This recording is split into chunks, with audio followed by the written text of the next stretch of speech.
How unfortunate that yet once again you find yourself at my doorstep. Perhaps the allure of the monsters themselves draw you back in, or perhaps it is a curse that keeps you here. Either way, this week we learn about the Wendigo. The Wendigo is a curious creature in that it doesn't have any documented, reported sightings and has basis in a couple of different categories. One actually being a mythological creature, two being an evil spirit, and then three being a psychosis that a person can experience. The origins of it, though, are based heavily and almost exclusively to North America, primarily up in Canada, in the areas of Nova Scotia, Eastern Coast, and the Great Lakes region. The furthest south that we have reports of it are mostly in northern states like Minnesota. Much of the lore of the creature comes from the Algonquin people, which were a native tribe that stretched across much of what is now Canada, along the northeast coast of the United States, again into the Great Lakes regions. We also have descriptions of the creature itself coming in from others, such as the Wet'suwet'en from the Athabascan people, which were located in the northwest Pacific coast. We also have other tribes such as the Ojibwe, and again, I apologize for all these pronunciations, the Saulteaux, the Cree, the Naskapi, and the Innu. And while they all are different tribes, they all share a similar description of the animal or beast or monster, and where it is associated, what it's associated with. It is typically associated with winter, northern climates, coldness, famine, starvation, and, of course, cannibalism. So let's get into the description of the creature itself. One Algonquin legend describes it as quote, a giant with a heart of ice. Sometimes it is thought to be entirely made of ice. Its body is skeletal and deformed with missing lips and toes, end quote. One Ojibwe describes it as, quote, it was a large creature, as tall as a tree, with a lipless mouth and jagged teeth. Its breath was a strange hiss, its footprints full of blood, and it ate any man, woman, or child who ventured into its territory. And those were the lucky ones. Sometimes the Wendigo chose to possess a person instead, and then the luckless individual became a Wendigo himself, hunting down those he had once loved and feasting upon their flesh, end quote. And then from Basil H. Johnson, an Ojibwe teacher and scholar from Ontario, quote, the Wendigo was gaunt to the point of emaciation, its desiccated skin pulled tightly over its bones. With its bones pushing out against its skin, its complexion was the ash gray of death, and its eyes pushed back deep into the sockets. The Wendigo looked like a gaunt skeleton recently disinterred from the grave. What lips it had were tattered and bloody, unclean and suffering from separation of the flesh. The Wendigo gave off a strange and eerie odor of decay and decomposition, of death and corruption, end quote. So they share similar descriptions across the couple different tribes, all of them being it a skeletal figure, something freshly dug up or akin to a corpse, something that is wasting away. Some reports have it being, normal human size. Others have it being upwards of 15 feet. It depends on the region and the, culture surrounding it. But they all have little variations, just like the ones I read, where some say it has lips and others say, no, it definitely does not have lips. Either way, you're looking at something not necessarily zombie-like because they're not rotting, but they are definitely corpse-like, and that ties into what the Wendigo actually is. Before we get into that, though, there are a lot of different interpretations of the Wendigo. If you go out and do like an image search for one, you'll see a lot of them with essentially rotted out bodies where their ribs are exposed, their guts are hanging out. Sometimes they'll have deer heads, or antlers are the most common depiction of them now. Others will have them with fur or hooves, where they're taking on a more beast-like depiction. And when looking into that, like, why do some Wendigos have antlers and others don't? It mostly comes down to just the rule of cool. If it looks cool, let it slide. And somewhere along the line of this myth and legend, it started to take on a more bestial form, but that was just more in its depictions and in artwork. If we go back to the root lore itself, it's always going to be this corpse-like description with the heart of ice and things like that. So how do we actually make a Wendigo? How do they come about? Where do they come from? There's actually, again, as I said at the top of the show, a couple different ways you can get a Wendigo. And generally, they are used as a metaphor for things like gluttony, greed, and excess. In several of the native tribes like the Ojibwe, Eastern Cree, the West Main Swampy Cree, Naskapi, Innu lore, Wendigos, they're described as giants that are many times larger than a human being, which is, again, something that's absent in those Algonquin legends. But they say that whenever a Wendigo eats another person, it would grow in proportion to the meat it had just eaten, so it could never be full. They use it as, again, a story of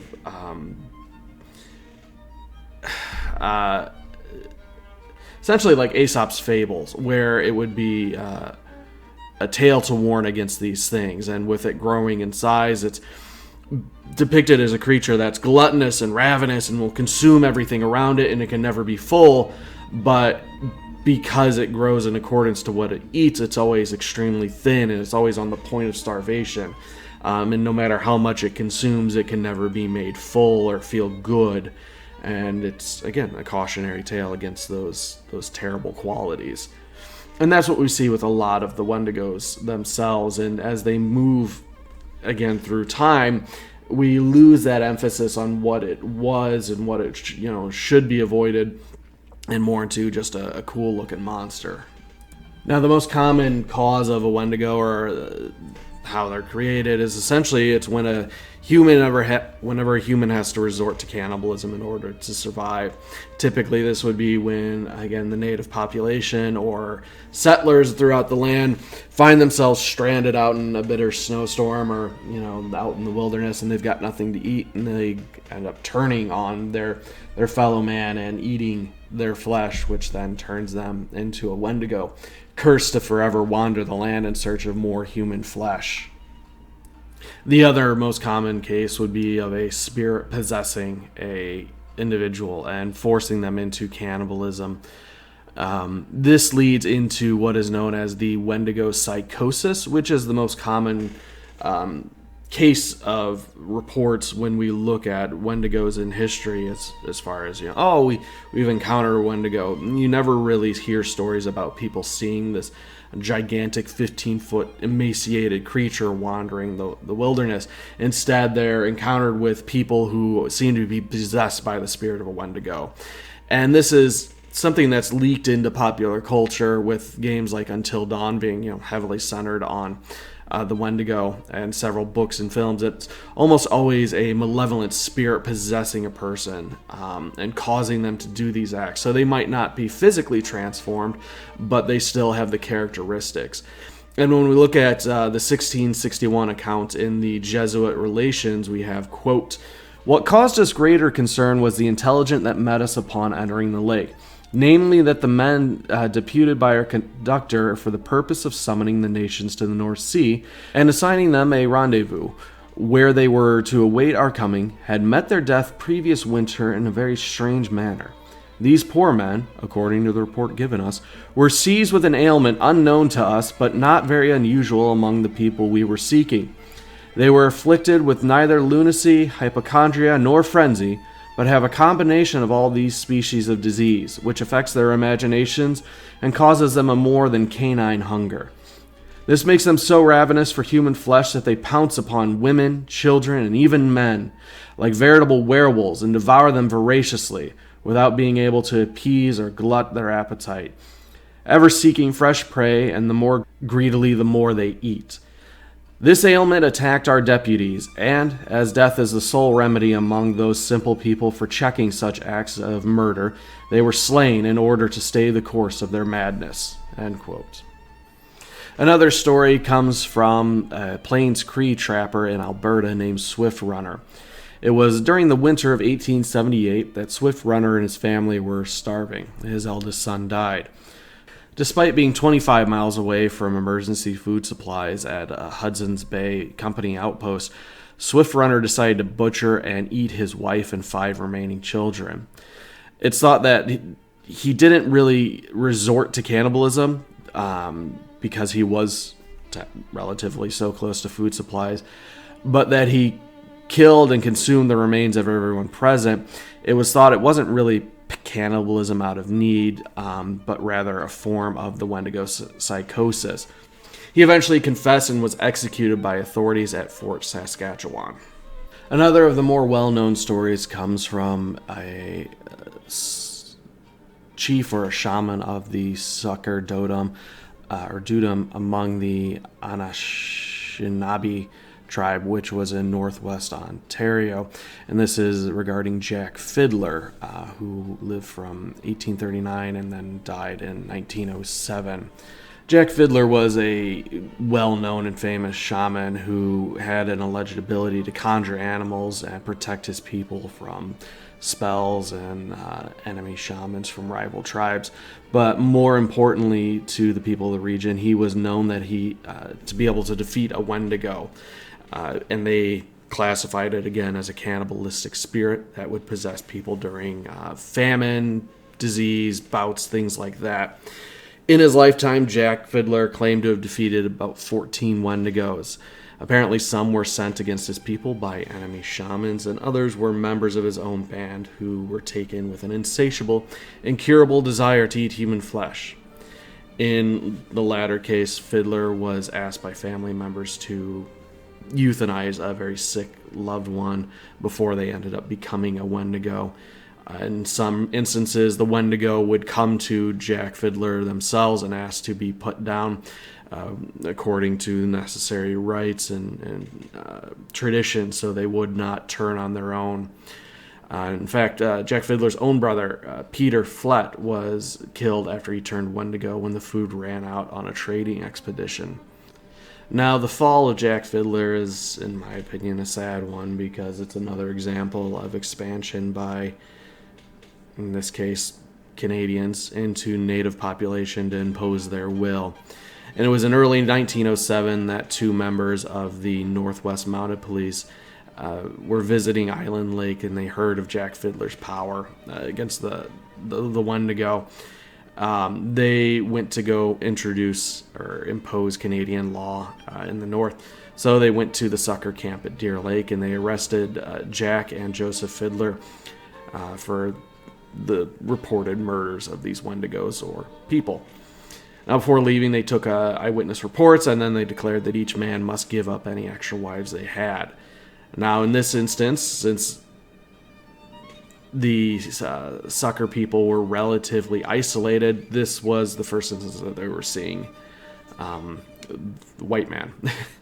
So the brothers were charged with the murder of I'm not even going to attempt to pronounce that name, but it was Joseph's daughter-in-law.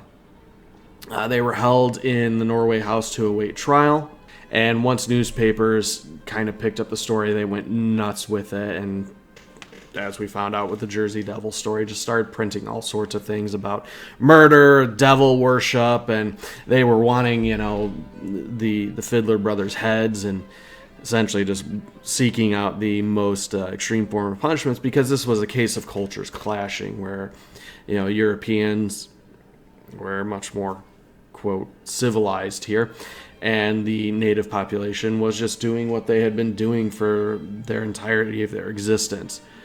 So while Canadians were looking for convictions, the police were looking at it as an opportunity to advance their own agenda. And it was on September 30th in 1907 that Jack Fiddler escaped captivity during a walk outside.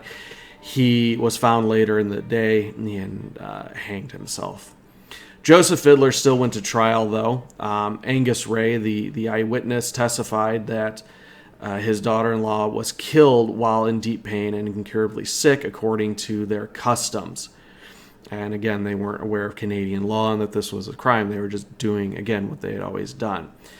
The court pressed Angus on the Wendigo issue, and he admitted that it was a belief among the people and that Jack and Joseph were the ones that were usually asked to euthanize the very sick to prevent Wendigos.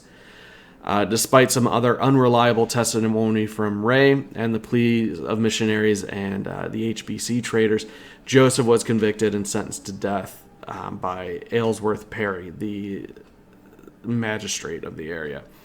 Further appeals secured his release, but the order came 3 days after his death in 1909. Now, it's after this time that reports of the Wendigo in, I guess, actual reality, if you want to call it that, start to fall off. We don't hear stories of the Wendigo psychosis, as leading theory here is the native tribes were introduced to European ways of living, and their traditions either started to fall off, or in cases of most common causes of Wendigo creation, we started to see less bouts of disease and famine and plague-like conditions that were normally the fertile soil in which a Wendigo would bloom. So remove the cause for a Wendigo and you remove Wendigo itself. And in a lot of cases, that Wendigo psychosis would disappear. But despite this, the Wendigo persists in popular culture, and we see it in several books, films, and in video games themselves. Now, they've taken on new traits and features. Again, a lot of the abilities and hunting methods of the Wendigo itself weren't really told in the traditional lore, because, again, it acted as more of a cautionary tale. Instead, these abilities were granted to make a more terrifying monster, something of a nemesis, if you will. And much like the antlers, then the more animal-like appearance of the creature, they came well after the creature's inception and more into its adoption by more popular culture. I feel like I just repeated myself a lot there. But according to the science side of howstuffworks.com, the Wendigo itself is a very intelligent creature that's able to employ stealth in order to stalk its prey for extended periods of time. It has supernatural speed and endurance and heightened senses. It can hear things like panicked heartbeats from miles away. It can track anyone through the woods thanks to its extraordinary vision. They're able to, scream out. They're able to mimic human voices crying for help. They're able to upend trees, cause animal stampedes, even tornadoes, and you're not safe when you try to hide inside a building because they can open any lock and enter homes where they'll kill and eat people and then turn those homes into a Wendigo habitat itself. And of course, putting down the Wendigo is no easy task, and more traditional lore, a Wendigo itself can actually starve to death if it goes long enough without food. And some means, I guess these would be the more TV show-esque monster of the week. You got to use silver, and then you have to destroy its ice heart and shatter it and then lock it away. Otherwise, the Wendigo itself regenerates. Others say you can't kill the Wendigo itself. Instead, you must restrain it, because that creates an opportunity for the spirit possessing the Wendigo itself to move to another host. So there's no concrete, definite way on how to deal with a Wendigo, as much as there is like a werewolf or a vampire. And it's at this point it starts, kind of, in my opinion, turn silly. But I guess getting it back into popular culture here, the Wendigo makes several appearances. We had it in the short story The Wendigo, which was written by Algernon Blackwood in 1910. It inspired a character in Stephen King's novel Pet Sematary. And we have an upcoming film being released in April this year called Antlers, produced by the master himself, Guillermo del Toro. And then I guess one of the more, well-known, I said I guess a lot there, examples of the Wendigo itself comes from the video game Until Dawn, which was released on PlayStation 4 back in 2015 and was a episodic horror game based on a group of teens that go up to a cabin in the North Woods and are being picked off by what they think is a serial killer, and in fact ends up being a pack of Wendigos that were created when a group of miners were in a cave-in, and a couple other examples there. Don't want to spoil it because I don't know much about it myself, but after doing all this Wendigo research, I really want to go play it. So yeah, that's going to kind of wrap things up on the Wendigo itself. This was a lot more interesting than I had initially anticipated. Lot of good lore here. And I guess what makes this unique is that the Wendigo itself is exclusive to the North American continent, whereas a lot of monsters and myths will be coming from, European region. And I guess as we do more research, that's the nice thing about monsters. They come from all over the world, but this one is unique to, I guess, what I would call home. So that's going to wrap this one up. We will be back next week with a new monster. But until then, if you want to get the episodes 3 days early, released on Fridays in its own private feed, head over to patreon.com/0and09. Pitch in $1, that gets you the early access there. Otherwise, new episodes every Monday, and that will wrap it up. Until then, keep your doors locked, your windows closed tight, and your teddy bear close.